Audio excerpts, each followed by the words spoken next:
திருப்பலி வாசகங்கள் செவ்வாய்க்கிழமை 16 ஜனவரி 2024. புனித ஜோசப் வாஸ் நினைவு. எந்த மனிதனும் தன்னை தாழ்த்தி கொள்ளாவிடில் பெரியன எதையும் கண்டுபிடிக்க முடியாது. முதல் வாசகம். தாவீதை சாமுவேல் திருப்பொழிவு செய்தார். ஆண்டவரின் ஆவி தாவீதின் மேல் நிறைவாக இருந்தது.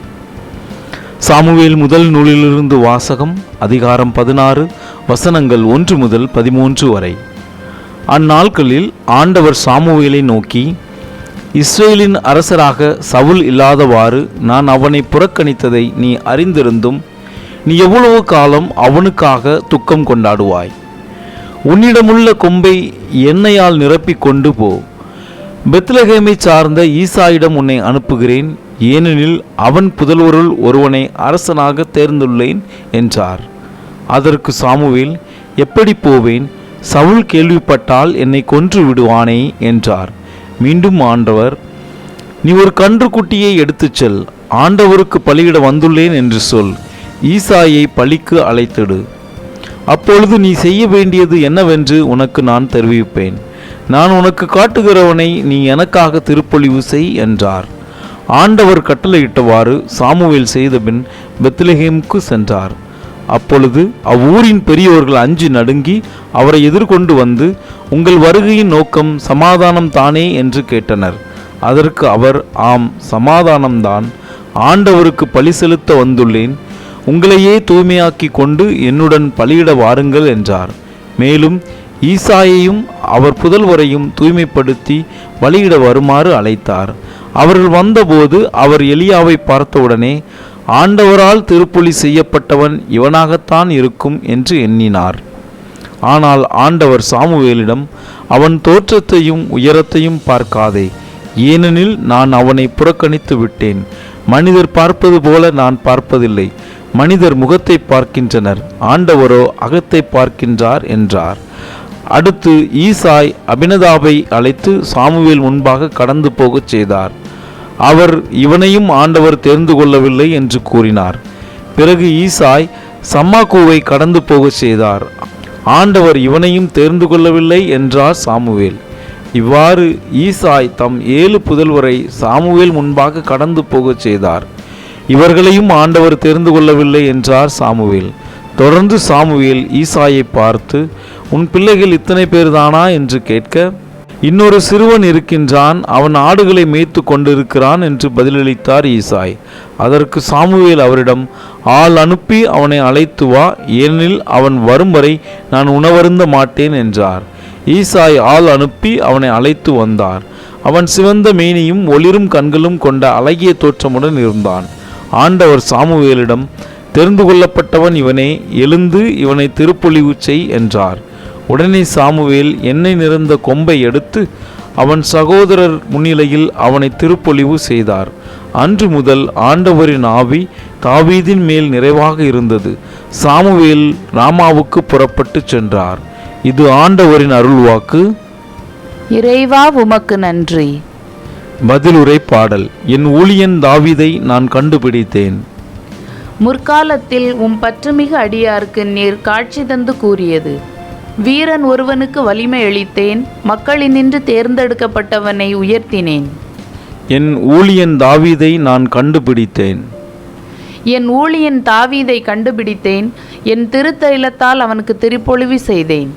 என் கை எப்பொழுதும் அவனோடு இருக்கும், என் புயம் உண்மையாகவே அவனை வலிமைப்படுத்தும். என் ஊழியன் தாவீதை நான் கண்டுபிடித்தேன்.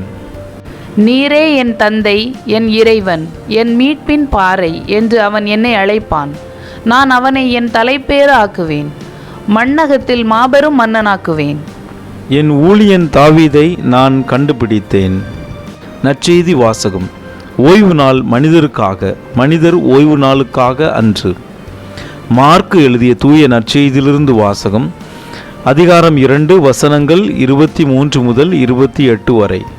ஓய்வு நாளில் இயேசு வயல்வெளியே செல்ல நேர்ந்தது. அவருடைய சீடர் கதிர்களை கொய்து கொண்டே வழி நடந்தனர். அப்பொழுது பரிசேயர் இயேசுவிடம், பாரும், ஓய்வு நாளில் செய்யக்கூடாததை ஏன் இவர்கள் செய்கிறார்கள் என்று கேட்டனர்.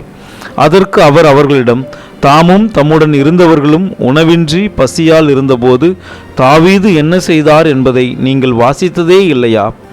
அபியத்தார் தலைமை குருவாய் இருந்தபோது தாவீது இறை இல்லத்திற்குள் சென்று குருக்களை தவிர வேறு எவரும் உண்ணக்கூடாத அர்ப்பண அப்பங்களை தாம் உண்டதுமன்றி தம்மோடு இருந்தவர்களுக்கும் கொடுத்தார் அல்லவா என்றார். மேலும் அவர் அவர்களை நோக்கி, ஓய்வு நாள் மனிதருக்காக உண்டாக்கப்பட்டது, மனிதர் ஓய்வு நாளுக்காக உண்டாக்கப்படவில்லை.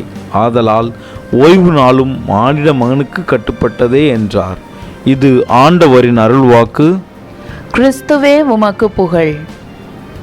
விண்ணுலகில் இருக்கிற எங்கள் தந்தையே, உமது பெயர் தூயது என போற்றப் பெறுக.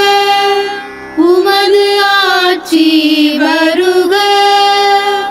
உமது திருவுளம் விண்ணுலகில் நிறைவேறுவது போல மண்ணுலகிலும் நிறைவேறுக. எங்கள் அன்றாட உணவை இன்று எங்களுக்கு தாரும். எங்களுக்கு எதிராக குற்றம் செய்வோரை நாங்கள் மன்னிப்பது போல எங்கள் குற்றங்களை மன்னியும். எங்களை சோதனைக்கு உட்படுத்தாதேயும், தீமையிலிருந்து எங்களை விடுவித்தருளும். மிகவும் இரக்கமுள்ள தாயே, உமது அடைக்கலமாக ஓடி வந்து உம்முடைய உதவி நன்மைகளை இறந்து உம்முடைய பரிந்துரையை கெஞ்சி கேட்ட ஒருவராகிலும் உம்மால் கைவிடப்பட்டார் என்று உலகில் சொல்ல கேள்விப்பட்டதில்லை என்பதை நினைத்தருளும். கன்னியருடைய அரசியான கன்னியே, தயையுள்ள தாயே, இத்தகைய நம்பிக்கையால் தூண்டப்பெற்று உம்முடைய திருவடியை அண்டி வருகிறேன். பெருமூச்சுடனும் அழுகையுடனும் பாவி நான் உம் கருணைக்கு காத்துக்கொண்டு உம் திருமுன் நிற்கிறேன். மனு உருவான வாக்கின் அன்னையே, என் மன்றாட்டை புறக்கணியாமல் எனக்காக தயவாய் வேண்டிக் கொள்ளும். ஆமேன். அமலோற்பவியான புனித மரியாயே, பாவிகளுக்கு அடைக்கலமே, இதோ உம்முடைய அடைக்கலமாக ஓடி வந்தோம். எங்கள் பேரில் இரக்கமாயிருந்து எங்களுக்காக உம் திருமைந்தனை வேண்டிக் கொள்ளும்.